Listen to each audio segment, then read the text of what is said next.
25 বছর বয়স থেকে আমার কলম সাকসেসফুল। 30 বছর বয়সেও মঞ্চ অভিনয়ে মাতিয়ে দিলাম। ঘর জুড়ে মেমেন্টো, সার্টিফিকেটের ছড়াছড়ি।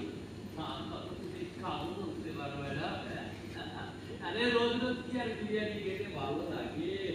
এই বিরিয়ানির কথা বলতে মনে পড়ে গেল, তোমার মনে আছে আমাদের প্রথম দুজনের বিরিয়ানি খাওয়ার দিনটা? আরে মনে নেই আবার?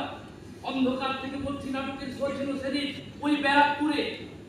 শেষে বেরিয়েই দুজনের আলো গৌরীর হোটেলের বিরিয়ানি। ও অমৃত রঞ্জনা আজও জিভে লেগে